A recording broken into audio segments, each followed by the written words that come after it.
Good afternoon, students. So, let me show you the syllabus of ACC once again. So, by looking at the syllabus, आप लोग देख सकते हो कि हम लोगों ने यूनिट 1 कर लिया है, introduction theory of communication, types and modes of communication.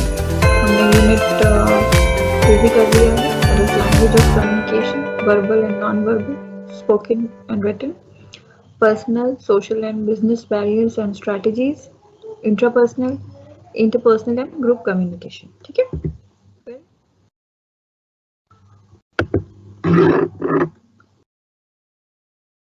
Talking about unit 3. ठीक है, तो यूनिट 3 भी हम लोगों ने कर लिया है. स्पीकिंग स्किल्स था हमारा यूनिट 3, जिसमें था मोनोलॉग था, डायलॉग था, ग्रुप डिस्कशन था, इफेक्टिव कम्युनिकेशन या मिस कम्युनिकेशन था, इंटरव्यू था और पब्लिक स्पीच था. ठीक है, तो now we are through with unit 1, 2 and 3. Now talking about unit 5. ठीक है, सॉरी यूनिट 4. सो यूनिट 4 में बेसिकली है आपका reading and understanding, close reading, comprehension, summary, paraphrasing, analysis and interpretation, translation from Indian language to English and vice versa, literary and knowledge text. ठीक है, so this is all about your unit 4. ठीक, अब reading and understanding से start करते हैं. अगर आपको याद हो तो यूनिट जब मैंने आपको क्वेश्चन पेपर दिखाए थे लास्ट ईयर का ओबीई का, तो आपको ध्यान होगा कि उसमें पैसेज बेस्ड ही क्वेश्चन आया था. तो रीडिंग कॉम्प्रिहेंशन का बहुत ही मेजर रोल है आपके सिलेबस में, बिकॉज लास्ट ईयर एक पैसेज उठा के दे दिया था उन्होंने और उसी के बेसिस पे उन्होंने सारे क्वेश्चन पूछ लिए थे. सबसे पहले तो पैसेज से रिलेटेड ही क्वेश्चन थे, जिसे हम रेफरेंस टू द कॉन्टेक्स्ट बोलते हैं. ठीक है, जो क्वेश्चन पूछे जाते हैं पैसेज के बेसिस पे. उसके बाद जो बाकी क्वेश्चंस भी आए थे, जैसे कि डायलॉग राइटिंग हो गया, आपका स्पीच हो गया, पब्लिक स्पीच, इंटरव्यू हो गया, रिपोर्ट राइटिंग, लेटर राइटिंग, सभी कुछ पैसेज से ही रिलेटेड थे, है ना. उसी से उन्होंने कोई कैरेक्टर उठा लिया था, उसी से उन्होंने कोई टॉपिक उठा दिया था और डायलॉग लिखने के लिए, पब्लिक स्पीच लिखने के लिए, रिपोर्ट राइटिंग, लेटर राइटिंग के लिए बोल दिया था. ठीक है, तो दैट मीन्स कि रीडिंग कॉम्प्रिहेंशन बहुत ही इंपॉर्टेंट है आपके लिए. ठीक है, तो समझते हैं थोड़ा सा इसके बारे में हम डिटेल में. ठीक है, so reading and understanding.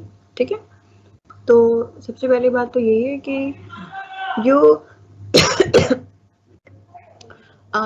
Need to read a lot. अगर आपको एक्चुअली कॉम्प्रिहेंशन समझना है ना, तो उसके लिए बेसिक फंडा ये है, बेसिक रूल यही है कि आप जितना पढ़ोगे ना उतना आपको समझ में आएगा. एज एन आप जैसे कि सपोज अगर आपने कुछ भी आप नहीं पढ़ रहे हो आज की डेट पे, ना न्यूज़पेपर पढ़ रहे हो, ना अलग से कोई बुक पढ़ रहे हो, और अचानक से आपके सामने एग्जाम में आ जाएगा पैसेज पढ़ने के लिए, तो बिलीव मी आप लोग को नहीं समझ में आएगा और ना ही पढ़ने में मन लगेगा, जरा सा भी मन नहीं लगेगा आपका, बिल्कुल भी नहीं. ठीक है, तो इसलिए आई विल सजेस्ट सबसे पहले तो ये कि एडिटोरियल हो गया न्यूज़पेपर का, ठीक है, या न्यूज़पेपर के और जो न्यूज़ वगैरह है कुछ जो थोड़ा डिटेल में उसे थोड़ा पढ़ेंगे. स्पेशली एडिटोरियल के जो पेजेस होते हैं उसमें जितने भी आर्टिकल्स हैं वो सारे आर्टिकल्स पढ़ने की कोशिश करेंगे, समझने की कोशिश करेंगे.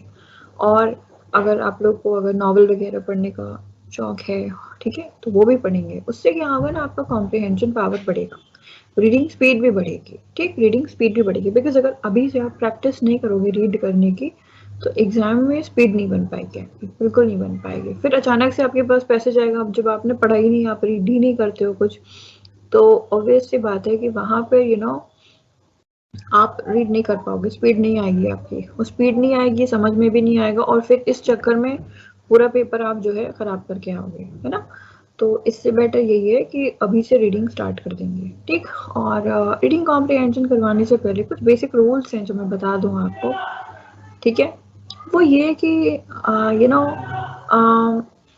जब भी आप किसी क्वेश्चन का आंसर लिखते हो जो कि पैसेज से के बारे में पूछ रहा होता है, तो कोई भी सेंटेंस आप डायरेक्टली लिफ्ट नहीं करोगे पैसेज से अपने आंसर के लिए, भले ही एग्जैक्ट वही लाइंस वही वर्ड्स दिया हुआ है पैसेज में. ठीक है, उसके बाद भी आप नहीं लिफ्ट करोगे, आपको अपने वर्ड्स में उसे कन्वर्ट करना है, तब आप लिखोगे, अदरवाइज मार्क्स नहीं मिलता है. अगर आपने डायरेक्टली कोई चीज कॉपी कर लिया है ओरिजिनल पैसेज से अपने आंसर में, तो मार्क्स नहीं मिलते। इवन अगर समरी के लिए बोल दिया गया, पैराफ्रेजिंग के लिए बोल दिया गया, तो समरी में भी आप डायरेक्टली कोई भी सेंटेंस कॉपी नहीं करेंगे वहां से, ठीक है। आप पहले पढ़ेंगे, फिर अपने वर्ड्स में थोड़ा कन्वर्ट करेंगे, ठीक है, उसके बाद फिर आप लिखेंगे, ठीक।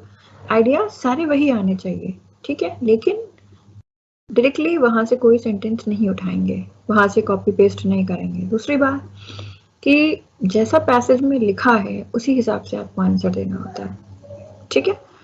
अगर पैसेज में लिखा हुआ है कि डाउरी अच्छी बात है, ठीक, अगर पैसेज में लिखा है ऐसा, तो आप यही लिखोगे आंसर में अगर पूछा जाएगा, ठीक। अगर वहां पे दिन को रात, रात को दिन बोला गया है, तो आप वही लिखोगे, क्योंकि वहां पे वो आपकी नॉलेज नहीं टेस्ट कर रहे हैं, वहां पे वो आपकी नॉलेज नहीं टेस्ट कर रहे हैं, वहां पे वो सिंपली आपका कॉम्प्रिहेंशन पावर टेस्ट करें कि आपको कितना आप कॉम्प्रिहेंड, कितना आप समझ पा रहे हो चीजों को, है ना। तो इसलिए जैसा पैसेज में लिखा है आपको एग्जैक्टली वही आइडिया देना है, ठीक।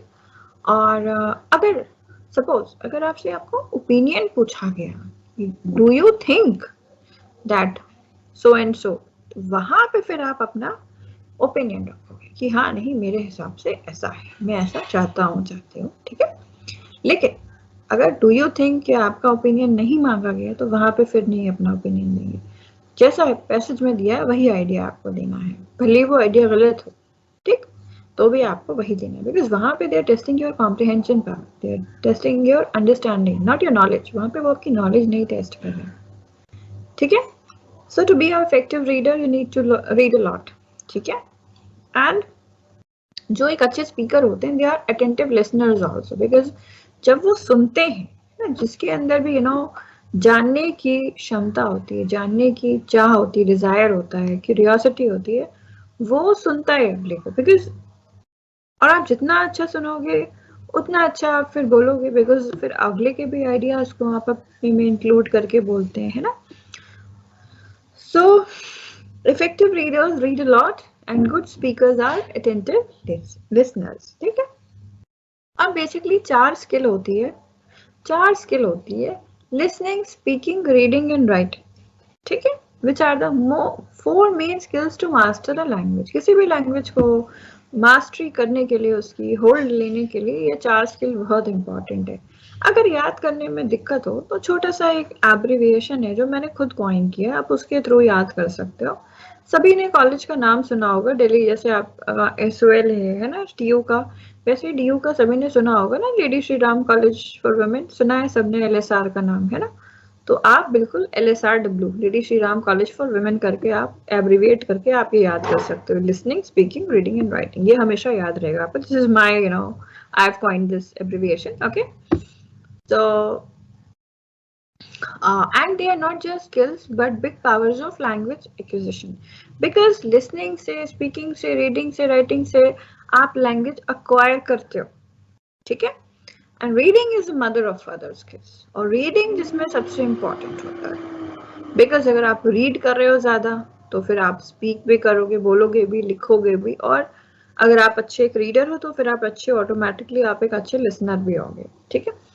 and those good at reading become good listeners, speakers and writers. Now reading के बहुत सारे पर्पस होते हैं, ठीक है, बहुत सारे पर्पस होते हैं, जैसे कि रीडिंग हम प्लेजर के लिए करते हैं, एग्जाम में पास होने के लिए करते हैं, जनरल इंफॉर्मेशन के लिए पढ़ते हैं, भाई हमें किसी चीज की जनरल इंफॉर्मेशन चाहिए तो उसके लिए भी we read, okay. Then specific knowledge, जब हमें कभी कोई स्पेसिफिक नॉलेज, पर्टिकुलर एक नॉलेज चाहिए होती है किसी बारे में, किसी चीज के बारे में, तो वहां पर भी हम क्या करते हैं, रीड करते हैं। देन प्रॉब्लम सॉल्विंग के लिए also we read, logic draw करने के लिए भी we read. So reading has many purpose, okay. Now reading techniques. अब कॉम्प्रिहेंशन को पढ़ने के लिए ऑब्वियस सी बात है, यू रिक्वायर सम टेक्निक, आपको कोई टेक्निक चाहिए होगा। अगर आपको इंटरेस्ट नहीं आ रहा है कॉम्प्रिहेंशन में, कैसे पढ़ने, क्या पढ़ना, बड़ा बोरिंग है, मोनोटोनस हो रहा है, टायरसम है, so you need to have some techniques. So basically there are 4 reading techniques which are used for varied situations. So scanning, skimming, extensive reading and intensive reading. तो basically ये चारों टेक्निक है जिसके थ्रू आप पैसेज पढ़ते हो। And believe me, कहीं ना कहीं ये चारों का ही कॉम्बिनेशन यूज होता है। ऐसा नहीं है कि आप एक की हेल्प से आप एक कॉम्प्रिहेंशन पढ़ लोगे, नहीं। हालांकि इन सारे वर्ड्स के मतलब मैं आपको बता दूंगी अलग है, लेकिन ट्रस्ट मी जब आप कुछ पढ़ते हो तो you require all these techniques. Okay, so not talking about scanning. अगर हम स्कैनिंग की बात करें तो basically scanning is reading with a specific purpose in mind with the objective of getting specific information। तो स्कैनिंग बेसिकली क्या है कि जब आप पढ़ रहे होते हो और आपके दिमाग में कोई स्पेसिफिक पर्पस होता है ना, कोई गोल होता है कि हाँ मुझे यही इंफॉर्मेशन चाहिए, ठीक है, तो इसी को स्कैनिंग बोलते हैं। ठीक है, जब आपके दिमाग में एक पर्पस होता है, माइंड में एक पर्पस होता है कि आपको यही इंफॉर्मेशन चाहिए, ठीक है, तो that is scanning. So when one reads an entire text or document quickly while looking for a specific information, then it is called scanning। तो जैसे कि जब हम कोई चीज पढ़ते हैं और लेकिन हमें चाहिए क्या होती है, कोई स्पेसिफिक इंफॉर्मेशन, तो इसी को हम स्कैनिंग बोलते हैं। अब जैसे कि एग्जाम्पल है स्कैनिंग का, ठीक है, तो going through an entire newspaper and looking for a specific news related to India Pakistan cricket match. अब आप जैसे सपोज आप पूरा पेपर पढ़ रहे हो, ठीक है, लेकिन आपको स्पेसिफिक न्यूज कौन सी चाहिए, आपको इंडिया पाकिस्तान की क्रिकेट मैच के से रिलेटेड न्यूज चाहिए, सो दैट इज स्कैनिंग। एक और एग्जांपल है, you scan a document to get specific information about Delhi university admissions and cut offs. अब आप सपोज आप ब्रोशर पढ़ रहे हो दिल्ली यूनिवर्सिटी का एडमिशंस से रिलेटेड वहां के बारे में, है ना, और आपको लेकिन जानना क्या है, वहाँ के एडमिशन और कट ऑफ के बारे में, ठीक है, कितना कैसे एडमिशन होगा, कैसे कितने कट ऑफ क्या रहते हैं, हमेशा एक आपको पैटर्न समझना है, ठीक। तो वहां पर भी क्या है, आपके दिमाग में एक ऑब्जेक्टिव है, एक पर्पस है कि आपको हाँ ये चीज जानना है, कि इंफॉर्मेशन आपको चाहिए, तो these will come under scanning. Now talking about the second technique which is skimming, ठीक है, scanning was the first technique, now talking about skimming, this is the second technique. So skimming is basically is speed reading for cursory overview of a written content and it is for general information। तो skimming क्या होता है कि जब आप बहुत जल्दी जल्दी कोई चीज पढ़ते हो, ठीक है, बस आपको जब बेसिक एक जनरल नॉलेज चाहिए होती है, उसके बारे में जनरल इन्फॉर्मेशन चाहिए होती है, आपको कोई स्पेसिफिक पर्पस नहीं होता कि हाँ मुझे यही न्यूज पढ़ना नहीं, आप एक जनरल आइडिया लेने के लिए सिर्फ पढ़ते हो, है ना, तो दैट इज स्किमिंग, ठीक है। So for example, going through an entire newspaper quickly through the headlines is an example of skimming। कभी-कभी क्या होता है कि हम लोग न्यूज़पेपर की जो हेडलाइन जल्दी-जल्दी पढ़ते हैं, तो है ना, तो हेडलाइंस के थ्रू हम लोग को बस पता लगता है कि अच्छा ये हेडलाइन है तो मतलब ये न्यूज़ होगी, तो दैट इज स्किमिंग। जब आप क्विकली जाते हो और आप एक जनरल इन्फॉर्मेशन के लिए you read it, okay. So going through a data table quickly to elicit an overall idea of the topic on which data is presented is another example of skimming technique of reading, ठीक है। तो कभी कभी suppose कोई table दिया हुआ है जिसमें डेटा है ना, तो उस डेटा को आप जल्दी जल्दी पढ़ते हो, ठीक है, फिर आपको एक ओवरऑल आइडिया लग जाता है उस टॉपिक के बारे में, है ना। तो आप जैसे सपोज अगर आपने law of diminishing marginal utility पढ़ा होगा, है ना, सपोज उससे रिलेटेड कोई आपके पास टेबल बना के आपको समझा रहा है, तो आप फटाफट वो समझोगे, समझने की कोशिश करोगे, ठीक है, तो that is skimming, okay. So reading only the headings of chapters is also skimming। कभी-कभी क्या होता है कि हम बुक के चैप्टर्स पढ़ते हैं, सिर्फ हेडिंग पढ़ लेते हैं, उससे हमें एक जनरल आइडिया लग जाता है कि हाँ ये बुक जो है इस टॉपिक पे होगी, बेस्ड होगी, so that is also skimming। So do not expect a deep comprehension of the written text after skimming। और जब आप स्किमिंग कर रहे हो क्योंकि आप बहुत क्विकली कर रहे हो और कोई ऑब्जेक्टिव नहीं, आप एक जनरल इंफॉर्मेशन के लिए पढ़ रहे हो, तो उसके बाद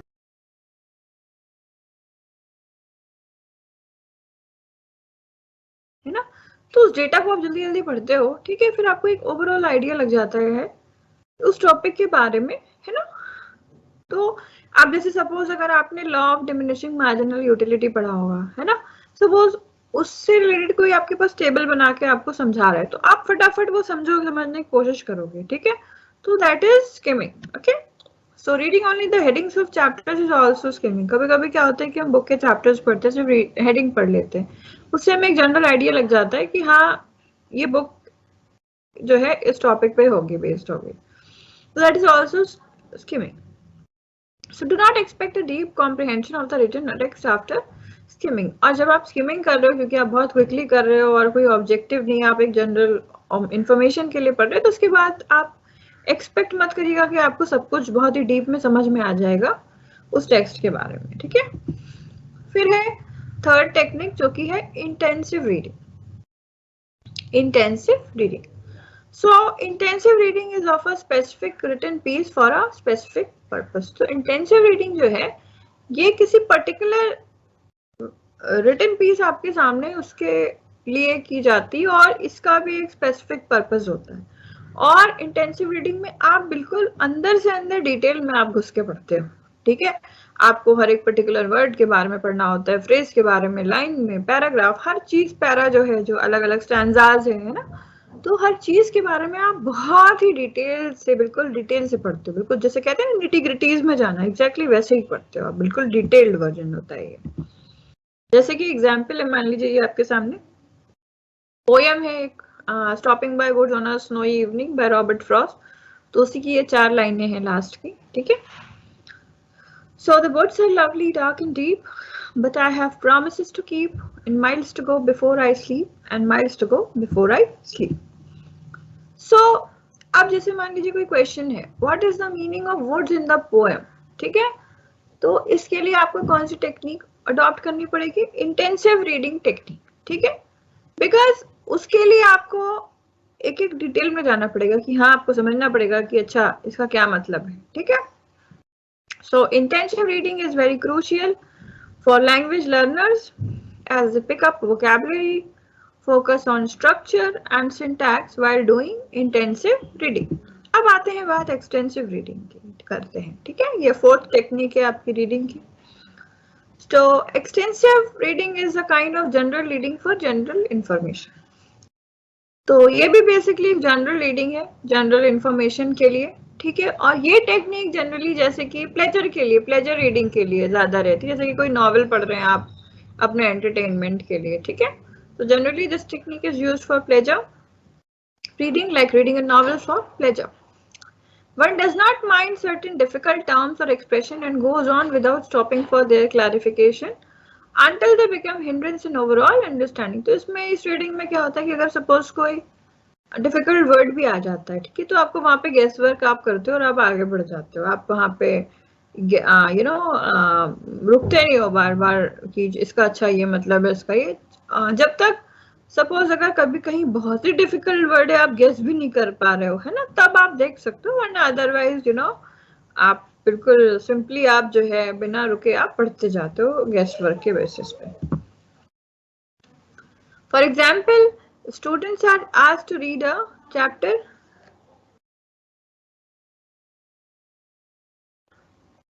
For example, if students are asked to read a chapter before it being discussed in class, they go for extensive reading to get a general idea of the piece। अब जैसे कभी कभी क्या होता है कि जैसे कुछ नॉवेल है या कोई भी वर्क है, सपोज है ना, आपसे स्टार्ट होने से पहले आपकी टीचर बोलती है कि भाई पहले इसको पढ़ के आना तुम लोग, तो आप उसके लिए क्या करोगे, पूरा अंतर घुस के नहीं पढ़ते हो, आप एक जनरल इंफॉर्मेशन सिर्फ लेते हो कि अच्छा ये पढ़ने के लिए बोला है तो फटाफट पढ़ लेते हैं कि एग्जैक्टली आइडिया क्या है ना। तो ये बेसिकली उसके लिए आप क्या करोगे, आप एक्सटेंसिव रीडिंग करते हो अगर आपको एक जनरल आइडिया चाहिए होता है तो।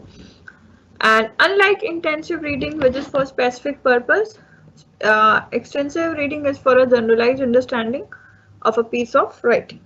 तो जैसे कि इंटेंसिव रीडिंग होती है वो स्पेसिफिक पर्पस के लिए होती है, ठीक है, एक पर्पस कोई होता है उसके लिए आप पढ़ते हो, लेकिन एक्सटेंसिव रीडिंग जो है वो बेसिकली जनरल अंडरस्टैंडिंग के लिए होती है। For example, while doing an unseen passage for comprehension, one does extensive and intensive reading both। तो किसी भी पैसेज को पढ़ने के लिए, अनसीन पैसेज को पढ़ने के लिए, समझने के लिए आपको एक्सटेंसिव और इंटेंसिव रीडिंग दोनों करनी होती है। For dealing with questions related to vocabulary और other specific questions, intensive reading is required, ठीक है। आप जैसे कि अगर आपको सपोज कोई वर्ड समझ में नहीं आ रहा है, कोई स्पेसिफिक क्वेश्चन है ऐसा नहीं समझ में आ रहा है, तो उसके लिए नो डाउट इंटेंसिव रीडिंग करनी पड़ेगी आपको। But an initial first reading is taken for getting an general idea of the passage. लेकिन उससे पहले आपको एक वर्ड के अंदर पहुंचने के लिए, निटी-ग्रिटीज के लिए, डिटेल से पहले आपको एक जनरल आइडिया लेना पड़ता है कि इनिशियल आपको रीडिंग करनी पड़ेगी, फर्स्ट रीडिंग, ताकि आपको एग्जैक्टली समझ में आए कि क्या पैसेज किस बारे में दिया होता है, ठीक है। तो अगर हम शॉर्ट में बात करें, ठीक है, अगर हम शॉर्ट में बात करें इसके बारे में, so it is exceedingly vital to note that all the 4 techniques are used in integration and the support to one another। तो जैसा कि मैंने आपको बताया था कि इसमें से चारों टेक्निक आप यूज करते हो किसी भी पैसेज को पढ़ने के लिए, चारों टेक्निक्स ही यूज होती है। ऐसा नहीं है कि एक ही टेक्निक पढ़ना है, एक ही टेक्निक यूज होनी, नहीं, सारी टेक्निक्स यूज होती है, ठीक है। So skimming and extensive reading may help initially form an overall idea of a written piece। तो skimming और extensive reading से आपको basically overall idea, एक general information मिलती है वो written piece की कोई भी। Later on if need be one can go for scanning and intensive reading। और उसके बाद अगर जरूरत हो तो हम लोग scanning और intensive reading के लिए जाते हैं फिर आगे। So scanning is also a selective reading skill and it can be used before intensive reading after reaching on a conclusion on what information is one looking at।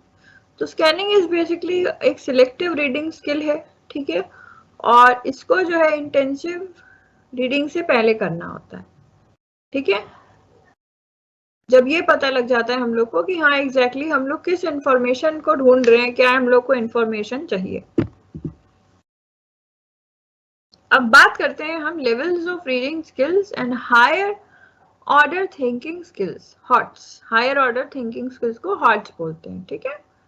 तो जैसा कि अभी बात हुई कि भाई बहुत अलग अलग टाइप की रीडिंग टेक्निक्स यूज होती है और इसकी हेल्प से जो है जो रीडर होता है, जो पढ़ रहा होता है, उसमें अलग अलग स्किल जो है वो आ जाती है, ठीक है। और उसके बेसिस पे आप रीडर की जो है प्रोफिशिएंसी जज कर सकते हैं और स्किल डेवलपमेंट का जो लेवल है वो भी आप जज कर सकते हैं, ठीक है। बिकॉज जब भी कोई रीडिंग चल रही है, कोई भी चीज आप पढ़ रहे हो, तो आपके दिमाग में एक मेंटल ऑपरेशन चल रहा है, आपके दिमाग में कई चीजें आ रही हैं उस टॉपिक से रिलेटेड, आप अलग अलग इन्फ्लुएंस निकालोगे, बहुत सी चीजें रहती हैं, ठीक है। So different types of reading techniques help a reader develop certain skills which eventually become parameters for judging the proficiency of a reader and to decide the level of skill development in a reader। In the process of reading, mental operations keep happening। HOTS की बात करते हैं, ठीक है, higher order thinking skills, HOTS. So close reading helps in developing higher order thinking skills which are crucial mental skills। तो जब आप कोई चीज को जब आप बहुत ही करीब से पढ़ते हो, बहुत ही डिटेल में जाके पढ़ते हो, है ना, बहुत ही ऑब्जर्व करके पढ़ते हो, तो फिर आपके अंदर एक स्किल डेवलप हो जाता है, ठीक है। जिस स्किल को क्या बोलते हैं, higher order thinking skill, HOTS. और ये बहुत ही इंपॉर्टेंट मेंटल स्किल होते हैं, ठीक है। तो रीडिंग की हेल्प से आपके मेंटल स्किल्स जो है वो डेवलप होते हैं। तो the critical thinking skills which develop with close reading are broadly termed as HOTS. तो जो भी क्रिटिकल थिंकिंग स्किल होते हैं, जब आप क्लोज रीडिंग करते हो किसी चीज की, जब डेवलप होते हैं तो उसे क्या बोलते हैं, HOTS, higher order thinking skills.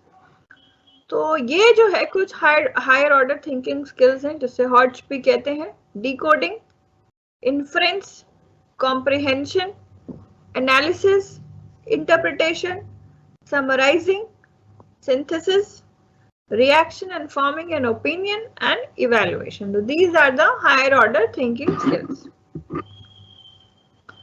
So if you try to draw the levels of reading skills, they roughly can be arranged in the following order, though their sequence may vary depending upon the type of reading technique, a particular type piece of writing, the cognitive skills of a reader, etc। तो जब आपको levels देखना होता है reading skill के, तो ये इस ऑर्डर में अरेंज होते हैं, लेकिन सीक्वेंस इनका ऊपर नीचे हो सकता है, डिपेंड करता है कि आपका जो आप पढ़ रहे हो वो क्या है, उसका कंटेंट क्या है, ठीक है। तो अगर डिकोडिंग की बात करें, जो सबसे पहला है HOTS, higher order thinking skill, वो है डिकोडिंग। सो डिकोडिंग क्या होता है, टू ड्रॉ एक्सप्लिसिट इंफॉर्मेशन, ठीक है, टू ड्रॉ एक्सप्लिसिट इंफॉर्मेशन, ठीक है। तो इसमें बेसिकली आपको एक्सप्लिसिट जो सामने की इंफॉर्मेशन है उससे आपको पता लगता है उसके बारे में, और इंफॉर्मेशन इस केस में बहुत ही क्लियरली दी होती, डायरेक्ट दी होती है, और इसमें आपको डायरेक्ट मीनिंग जो है वो बताना होता है, डायरेक्ट मीनिंग आपको बताना होता है, डायरेक्ट मीनिंग के लिए ये यूज होता है बेसिकली, ठीक है। So decoding is used to draw explicit information, the information which is very obvious, direct and given clearly, and to get direct meaning. For example, he was short, she does not relish coffee. तो बिल्कुल simple है, ये direct है, यहाँ से आपको directly समझ में आ रहा है, ज्यादा दिमाग नहीं यूज करना है. So this is decoding. Now inference. Inference. Decoding के बाद नेक्स्ट जो है आपका हायर ऑर्डर थिंकिंग स्किल है, वो है इन्फ्रेंस. तो यहाँ पे आपको जो हिडन इंफॉर्मेशन है, जो इम्प्लिसिट इंफॉर्मेशन है, वो पता लगती है इसकी हेल्प से.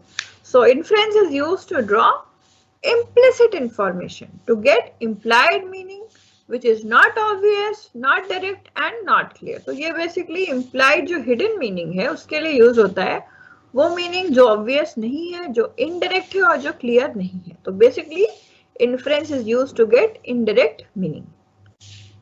For example, it was greenery spread out.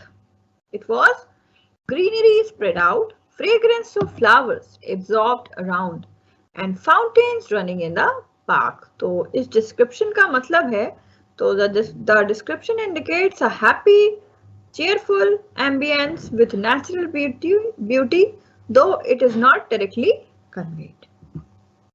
अब आते हैं next higher level order skills, ठीक है, higher order thinking skills, HOTS.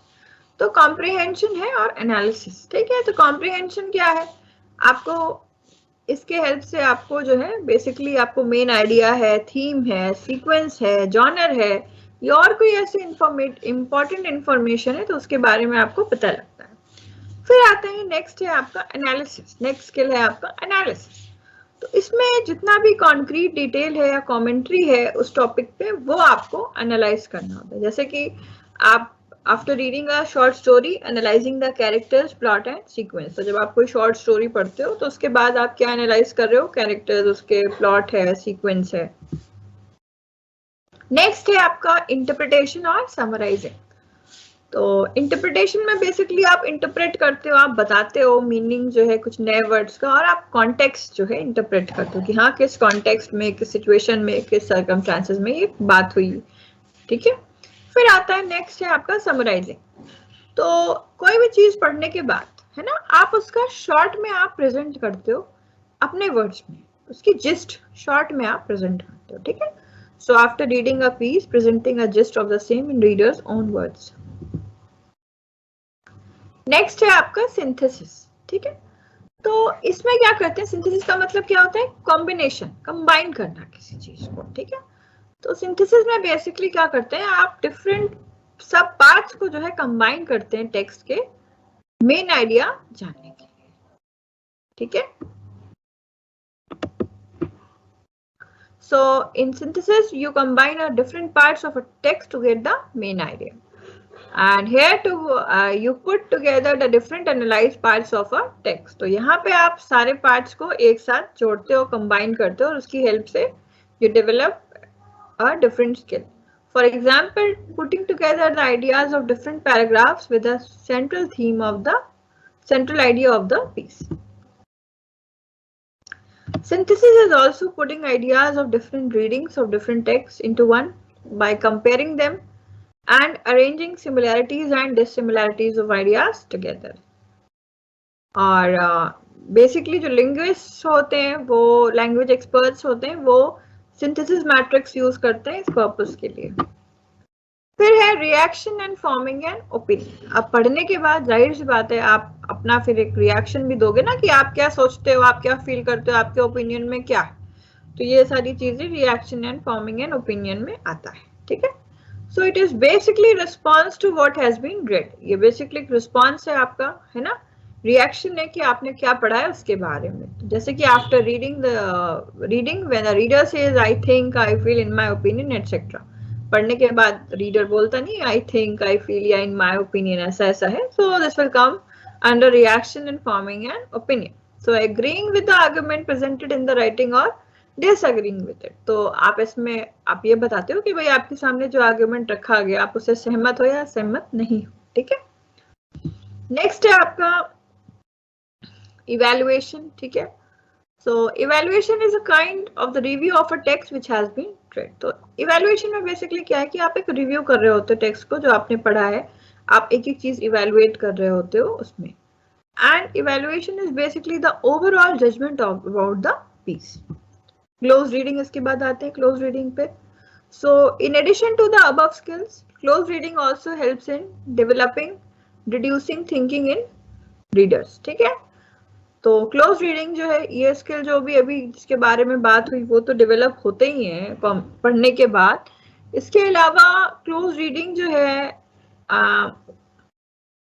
वो भी हेल्प करते हैं, ठीक है, थिंकिंग स्किल डेवलप करने में कि कैसे मीनिंग को इन्फर करता है, इससे आपकी स्पीड जो है इफेक्ट करती है, और फिर आप समझते हो जो भी इंफॉर्मेशन दी हुई है या कॉन्टेक्स्ट क्या है, आप कंपेयर करते हो आइडियाज को और आप क्रिटिकली सोचते हो और एनालिटिकली भी सोचते हो, ठीक है। So in addition to the above skills, close reading also helps in developing, reducing thinking in readers, how to infer things, speed reading, understanding through stated information, and contextual inference, compare and contrast ideas, thinking critically and analytically, etc.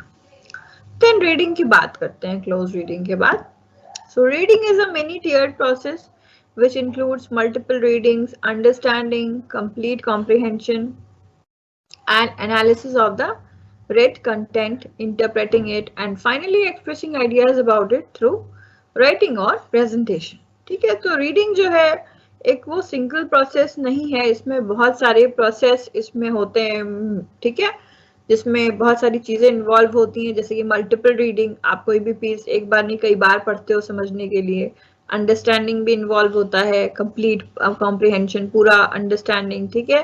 फिर आप analyse करते हो जो भी है content, उसको फिर आप इंटरप्रेट करते हो, फिर फाइनली आप एक्सप्रेस करते हो अपना आइडिया प्रेजेंटेशन के थ्रू या राइटिंग के थ्रू, ठीक है। तो reading is a many tier process which includes multiple readings and understanding, complete comprehension and analysis of the read content, interpreting it, and finally expressing ideas about it through writing or presentation. As readers, we read a variety of texts, messages, and information with many objectives in our minds. Readers begin reading with a general or specific purpose, and accordingly the type of reading is used about which we have just studied, that is skimming, scanning, intensive reading and extensive reading, and they are used accordingly to the set target of reading, ठीक है। तो readers जो है कोई भी चीज पढ़ते हैं या तो जनरल पर्पस से या तो स्पेसिफिक पर्पस से, और उसी के अकॉर्डिंग जो है टाइप ऑफ रीडिंग जो है वो यूज होती है, रीडिंग टेक्निक यूज करते हैं, आप स्किमिंग यूज करते हैं या स्कैनिंग करते हैं या इंटेंसिव रीडिंग होती है या एक्सटेंसिव रीडिंग होती है, ठीक है। फिर क्लोज रीडिंग की थोड़ा बात करते हैं, ठीक है।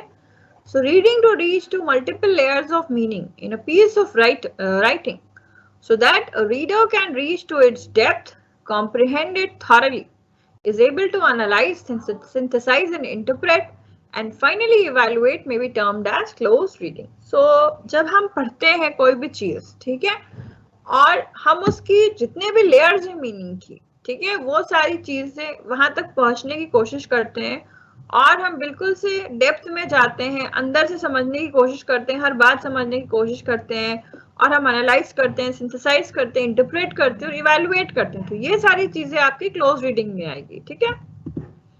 And in close reading a reader closely reads a text, giving thorough attention so that she or he is able to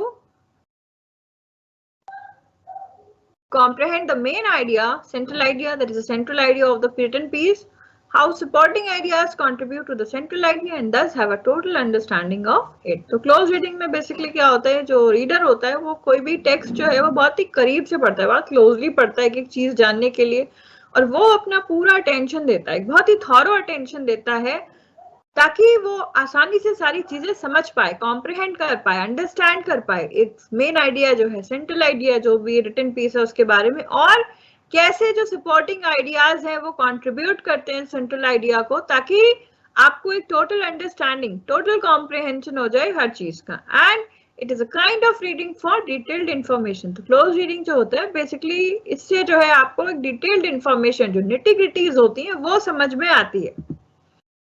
so close reading is a kind of reading done with a magnifying glass going into each detail of a text so that the given text is comprehended minutely।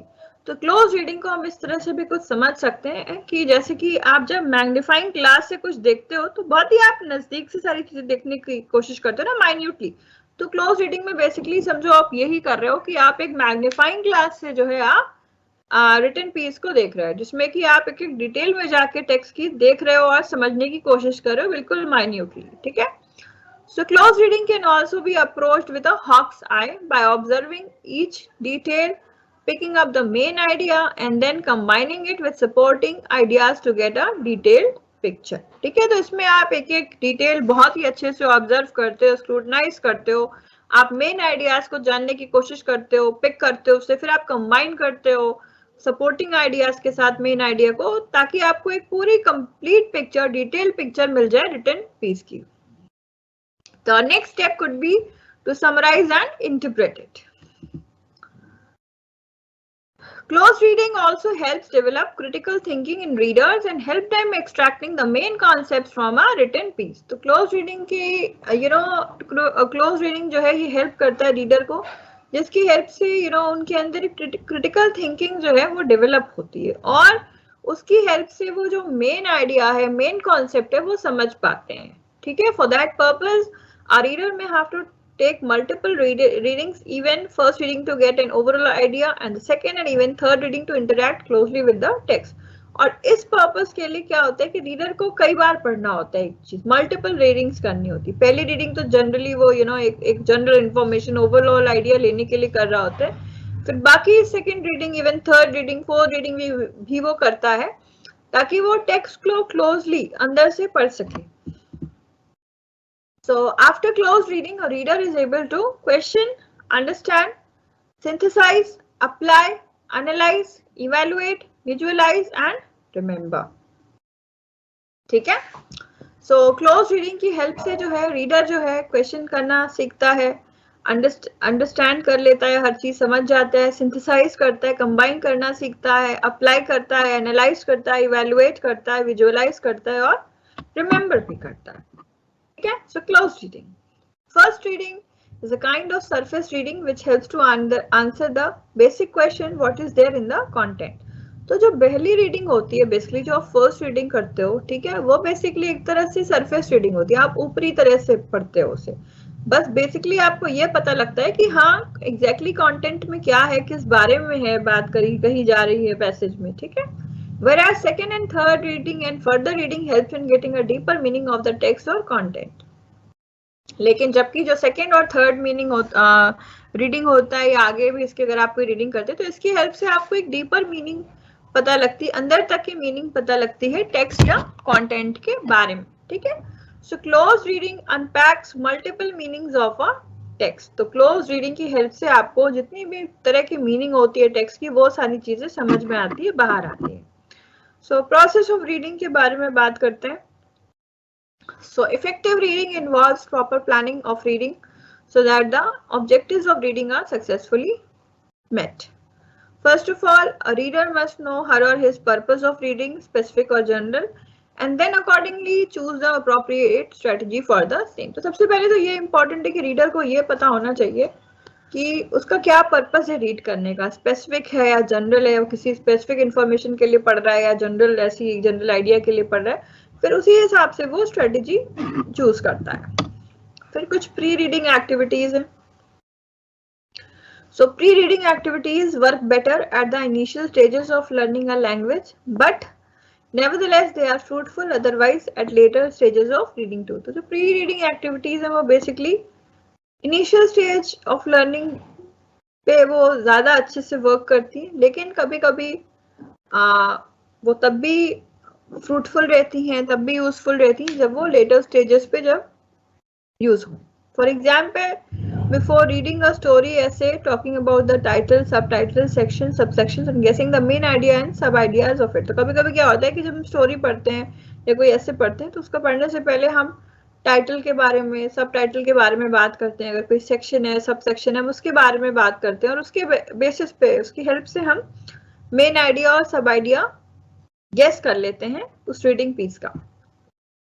So warming up readers by asking them questions related to the theme, writer, writing technique, genre and past knowledge of the topic etc. Prepare a reader well for the main reading. ठीक है, तो जैसे कि हम readers को warm up करते हैं, उनसे कुछ क्वेश्चंस पूछते हैं जो कि थीम से रिलेटेड होता है, राइटर से रिलेटेड होता है, राइटिंग टेक्निक से रिलेटेड होगा, उस पर्टिकुलर टॉपिक या जॉनर से रिलेटेड होगा, या उनकी कोई पास्ट नॉलेज है उस पर्टिकुलर टॉपिक के बारे में. तो इससे क्या होता है, जो रीडर होते हैं वो प्रिपेयर हो जाते हैं मेन रीडिंग के लिए. तो vocabulary and basic questions related to the topic also work efficiently. अब नेक्स्ट है आपका वाइल रीडिंग. ये तो था प्री रीडिंग एक्टिविटी, अब है वाइल रीडिंग. पढ़ते टाइम क्या होता है, ठीक है. So multiple readings and in between stopping by a reader to check whether the purpose of reading is being fulfilled. Just if it is for pleasure, is she or he getting the storyline properly? If for a specific purpose like getting the main idea of the content, has she or he got it? Is she or he able to comprehend what was expected after a reading etc. ठीक है. अब multiple reading जब आप कर रहे होते हैं, ठीक है, और जब आप बीच बीच में रुकते हो, है ना, और आप देखते हो कि जो पर्पस है रीडिंग का वो फुलफिल हो रहा है कि नहीं, आप प्लेजर के लिए पढ़ रहे हो, आप या तो प्लेजर के लिए पढ़ रहे हो या किस चीज के लिए पढ़ रहे हो, आपको स्टोरी लाइन समझ में आ रही है कि नहीं आ रही है, आप स्पेसिफिक पर्पस के लिए पढ़ रहे हो या आपको सिर्फ एक जैसे कि आपको मेन आइडिया जानना है कंटेंट का, या आप एक जनरल इंफॉर्मेशन के लिए पढ़ रहे हो, आपको समझ में आया है ना, और क्या आपको वो सारी चीज आप कॉम्प्रिहेंड कर पाए हो, अंडरस्टैंड कर पाए हो जो आपसे एक्सपेक्टेड था रीडिंग के बाद. फिर है कुछ post reading activities. So after reading, a reader may ask oneself certain questions or ask questions may be posed by or some questions may be posed by a teacher in case of guided reading, so that the reader is able to form an opinion about the content and can rewrite or present it. ठीक है, तो reading के बाद reader जो है वो खुद से जो है क्वेश्चन पूछता है कुछ, ठीक है, या टीचर जो है आपको कुछ टाइम देती है पढ़ने के लिए, फिर वो आपसे कुछ क्वेश्चंस पूछती है, ठीक है. तो ये सारी उसके बेसिस पे आप क्या करते हो, पढ़ने के बाद आप एक ओपिनियन फॉर्म करते हो, फिर आप खुद से व्यूज प्रेजेंट करोगे, अपने रीराइट करोगे ना. तो ये सारी पोस्ट रीडिंग एक्टिविटीज है. तो प्री रीडिंग के बारे में बात करते हैं फिर से थोड़ा सा शॉर्ट में. सो pre reading it involves previous knowledge of the topic, गेसिंग मीनिंग फ्रॉम द टाइटल. तो बेसिकली प्री रीडिंग में क्या है, ये आपके पास कितनी प्रीवियस नॉलेज है इस टॉपिक के बारे में जो आप एड ऑन कर लोगे, और इसमें आप बेसिकली टाइटल से आप मीनिंग गेस करते हो, ठीक है, थीम गेस करते हो, आइडिया गेस करते हो. फिर नेक्स्ट है आपका वाइल रीडिंग. रीडिंग के दौरान आप क्या करते हो, so it involves pause and ponder whether objective of reading is fulfilled as one got the central idea and sub idea. तो इसमें बेसिकली क्या आप रुकते हो और आप सोचते हो कि जो ऑब्जेक्टिव है रीडिंग का वो फुलफिल हुआ है या नहीं, ठीक है, और आपको सेंट्रल आइडिया या सब आइडिया के बारे में पता लगा है या नहीं. फिर है post reading. It involves opinion on the basis of reading what all is conveyed. ठीक है, तो पोस्ट रीडिंग में क्या है, आपको ओपिनियन बताना होता है ना, कि आपका क्या ओपिनियन है पढ़ने के बाद, है ना, क्या आप दिया हुआ है उसमें, क्या कन्वे कर रहा है वो पैसेज. ठीक है, तो now what is the term HOTS, higher order thinking skills, इसके बारे में थोड़ा पढ़ते हैं. So a lot of mental activities take place while reading depending upon the level of the language and the cognitive proficiency of a reader. तो जब आप पढ़ रहे होते हो ना, दिमाग में बहुत सारी मेंटल एक्टिविटी चलती रहती है, ठीक है, और ये मेंटल एक्टिविटी डिपेंड करता है कि जो रीडर है उसकी कितनी नॉलेज और कितनी कॉग्निटिव प्रोफिशिएंसी है, कितना समझने की पावर है उसके पास. ठीक है, so higher order thinking skills are those skills which are at work in the mind of a reader during and after reading a written piece. तो higher order thinking skills basically वो skills है जो अपने काम पे लगे रहते हैं रीडर के माइंड में पढ़ने के दौरान. They are not just memorizing skills but creative thinking abilities. ठीक है, ये basically memorizing skills नहीं है. ठीक है, हायर ऑर्डर थिंकिंग स्किल जो है ये बेसिकली मेमोराइजिंग स्किल नहीं है कि भाई आपने कोई चीज पढ़ ली रट ली हो गया. No, they are creative thinking abilities. ये बेसिकली क्रिएटिव थिंकिंग एबिलिटीज हैं जो इंक्लूड करती हैं, which include comprehension, synthesis, analysis, interpretation, that is knowing, understanding and applying etc., which are manifested through description, judgment, assessment and evaluation of read content. And as the name suggests, they are high order thinking skills which develop in high proficiency readers. तो आपको नाम से ही समझ में आ रहा है कि वो high order thinking skill है जो high proficiency readers में develop होते हैं. Comprehension की बात करते हैं. So comprehension is basically deep understanding at multiple levels, literal and interpretive both. तो comprehension क्या है? ये basically deep understanding है different levels पे, multiple levels पे.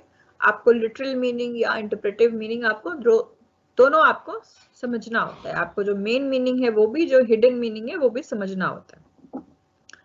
इन simple words it is to get a direct meaning as well as indirect meaning out of a text. तो basically जो comprehension है ये डायरेक्ट मीनिंग और इनडायरेक्ट मीनिंग दोनों involve करता है. इसके हेल्प से आप दोनों समझते हो, दोनों समझने की कोशिश करते हो. It is a complete process which along with reading also includes some mental processes, that is hearts. और ये comprehension अपने आप में complete process है. along with reading ये include करता है क्या? mental processes भी, that is hearts. so when we stop reading we think, जब हम पढ़ चुके होते हैं तो हम सोचते हैं, to connect, to infer, to create mental picture, summarize the main points, we go through the range of comprehension. ठीक है. अब है कुछ strategies of comprehension. Comprehension की भी कुछ strategies है. So how much has a reader understood or comprehended a text closely read by him or her can be gauged from many perspectives. ठीक है, तो कितना रीडर जो है वो पढ़ने के बाद कितना समझा है ना, टेक्स्ट को क्लोजली, वो बेसिकली बहुत सारे पर्सपेक्टिव से, बहुत सारे व्यू पॉइंट से वो चीज देखी जा सकती है, जज करी जा सकती है. In fact there are many strategies which help readers to augment comprehension. बहुत सारी strategies हैं जिसकी हेल्प से रीडर का जो है comprehension power जो है वो बढ़ता है. सबसे पहले क्वेश्चन, ठीक है, question. So the reader poses questions to himself or herself after close reading. तो रीडर जो होता है वो खुद से क्वेश्चन पूछता है क्लोज रीडिंग के बाद कि what is the main idea of the text read, what makes me think so. वो सोचता है कि भाई टेक्स्ट का क्या मेन आइडिया है ना, और मैं क्यों ऐसा सोच रहा हूँ कि यही मेन आइडिया, क्यों नहीं कोई और मेन आइडिया. ठीक है, which sentences are supporting the main idea. भाई बहुत से ऐसे सेंटेंसेस होंगे जो मेन आइडियाज को सपोर्ट कर रहे होंगे, तो वो कौन से सेंटेंसेस हैं. What does the author wish to convey, are these are there are any indicators. जो ऑथर है वो क्या कन्वे करना चाह रहा है, क्या ये कोई इंडिकेटर है, किसी बात को इंडिकेट करता है.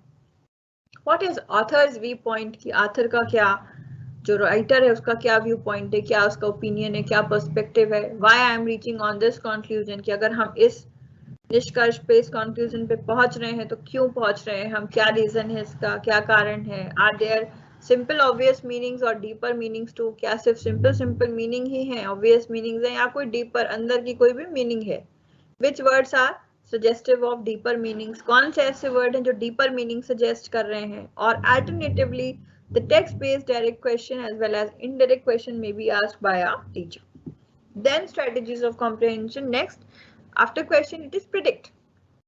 So after close reading of a short story, a reader is asked to predict what happens next, etc., which eventually will improve creative and thinking ability of readers. तो question के बाद आपको predict करने के लिए भी बोला जाता है ना, जब आप पढ़ चुके होते कोई चीज closely, है ना, तो आपसे predict किया जाता है कि भाई आगे क्या होगा. ठीक है, इससे क्या होता है, आपकी क्रिएटिव और थिंकिंग जो एबिलिटी होती है रीडर्स की, वो इम्प्रूव होती है, वो बेटर होती है. फिर है आपका नेक्स्ट स्ट्रेटजी कनेक्ट. फिर यहाँ पे आपको फिगर आउट करना होता है कि भाई कौन सा मेन आइडिया है ना. फिर आपको उसके कनेक्टिंग जो सपोर्टिंग आइडियाज है वो आपको ढूंढना होता है. फिर आपको वो पार्ट ढूंढना होता है जो मेन आइडिया को और सपोर्ट कर रहा है और इलेबोरेट कर रहा है. ठीक है, सो connect to figure out the main ideas, then finding connecting ideas, the parts which elaborate on the main idea, support the main idea and contrast it.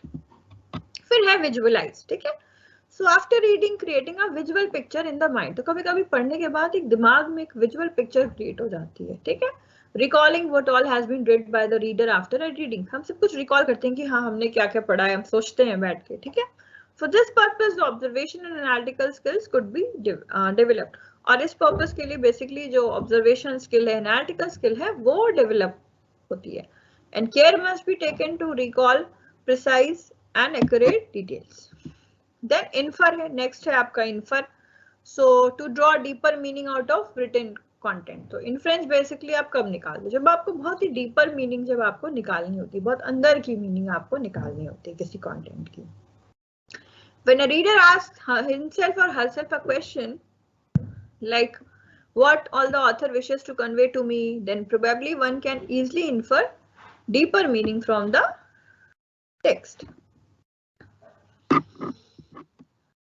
Determine importance. So which part is most important and which holds lesser value in terms of conveying idea. तो आपको ये चीज determine करनी होगी कि भाई कौन सा पार्ट ज्यादा इंपॉर्टेंट है और कौन सा लेस इंपॉर्टेंट है in terms of conveying idea. फिर है सिंथेसाइज. ठीक है, so putting together main and supporting ideas to get a synthesise overall clear picture of the text head. तो आपको मेन आइडिया, सपोर्टिंग आइडिया सब आपको कंबाइन करना होगा. ठीक है, एक ओवरऑल पिक्चर के लिए कि एग्जैक्टली टेक्स्ट में क्या दिया हुआ है. फिर नेक्स्ट है आपका पैराफ्रेज. तो इसमें आपको अपने वर्ड्स में जो है आपको पैराफ्रेज करना होता है पैसेज. ठीक है, so asking a student to quote a specific point of the author in one's own words. आपको वो बात अपने वर्ड्स में लिखनी होती है एंड ये इतना आसान भी नहीं होता. It is not as easy as it seems to be. Even if one has to write one quote of the author, she or he will have to reread author's comment point carefully. ठीक है, तो अगर आपको एक coat भी अगर आपको लिखना है, पैराफ्रेज करना है, तो उसके लिए आपको कई बार पढ़ना होगा, समझना होगा, and then you need to paraphrase.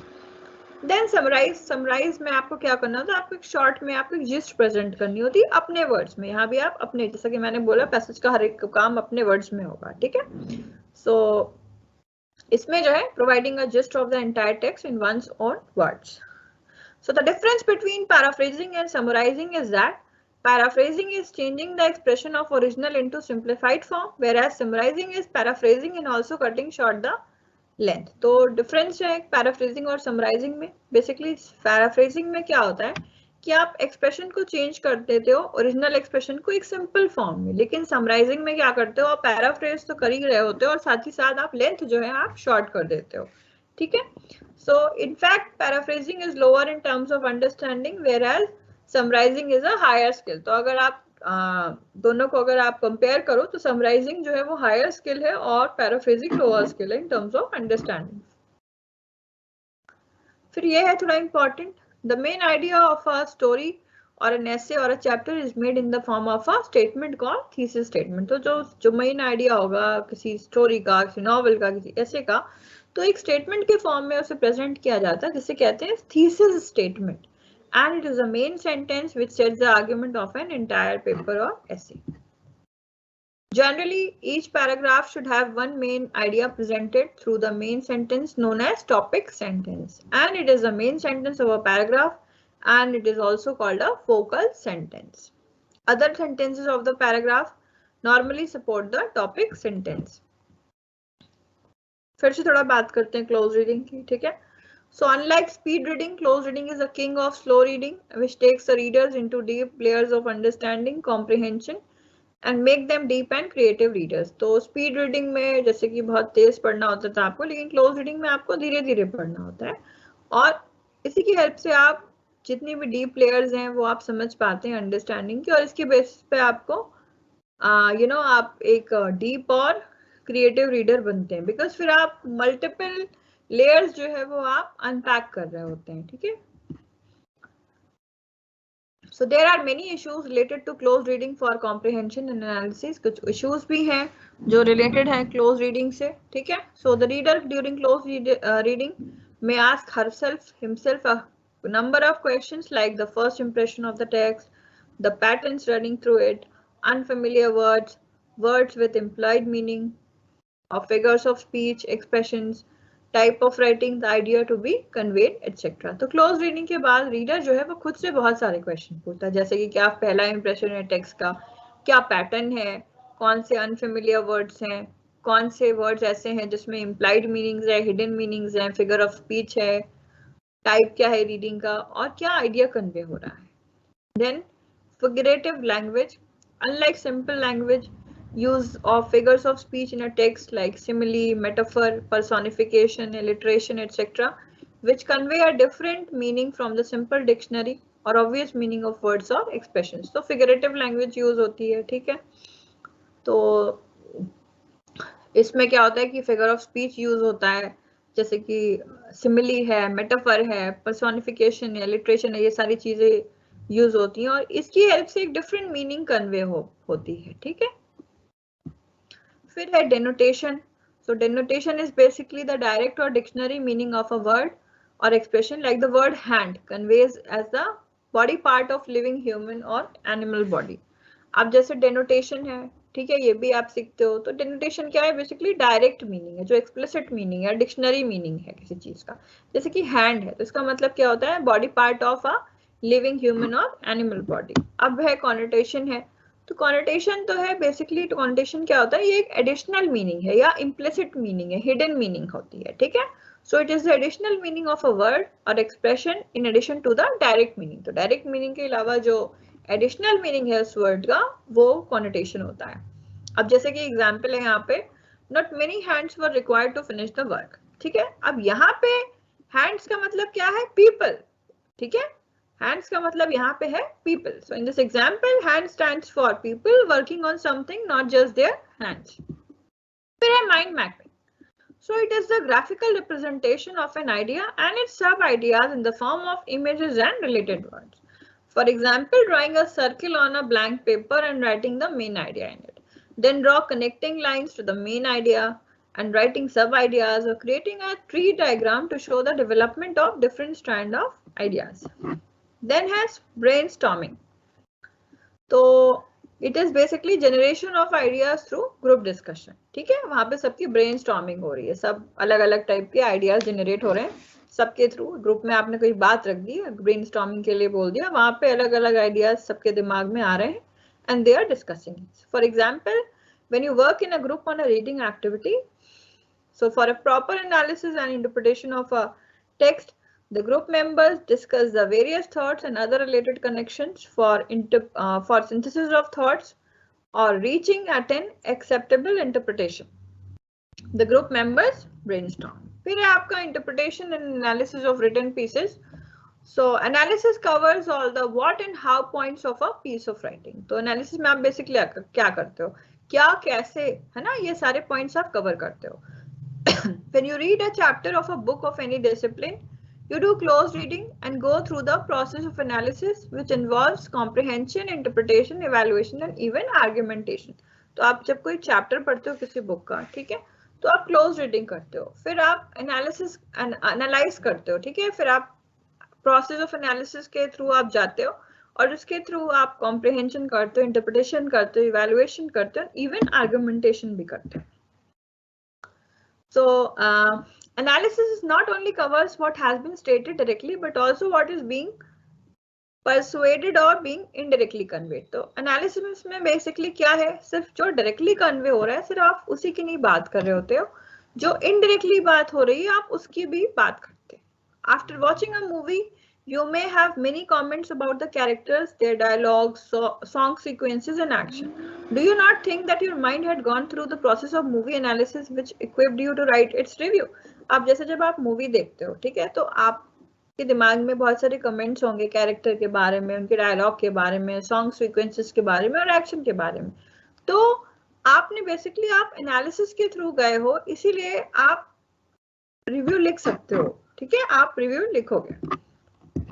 Similarly, after reading a book, you can write what the book is all about in a page or so, or review it or write a report on it. ठीक इसी तरह जैसा कि आपने movie के case में देखा, तो जब आप कोई बुक पढ़ते हो तो उसके बाद फिर आप एक पेज में आप उस पूरे बुक के बारे में आप बता दोगे कि हाँ वो बुक किस बारे में, आप उसका रिव्यू लिख सकते हो, एक रिपोर्ट लिख सकते हो। So this has been possible because you passed through the process of comprehension, interpretation and analysis. और ये possible इसलिए हो पाया क्योंकि आपने comprehend किया, interpret किया और analyze किया है, ठीक है। Beginning from its reading to writing its review is a process of this entire process.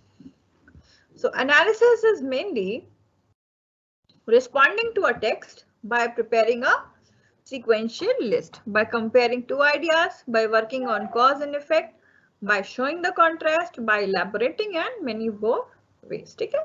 तो एनालिसिस बेसिकली क्या है कि जब आप टेक्स्ट को रिस्पॉन्ड करते हो, ठीक है, आप उसकी एक लिस्ट बनाते हो सीक्वेंशियल फॉर्म में, सीक्वेंस में आप दो आइडियाज को कंपेयर करते हो, आप कॉज एंड इफेक्ट पे काम करते हो, आप कॉन्ट्रास्ट दिखाते हो, कंपेयर करते हो, आप इलैबोरेट करते हो और बहुत सारी चीजें, ठीक है। बाकी स्टेजेस ऑफ एनालिसिस हम नेक्स्ट क्लास में करेंगे बिकॉज इट्स टाइम।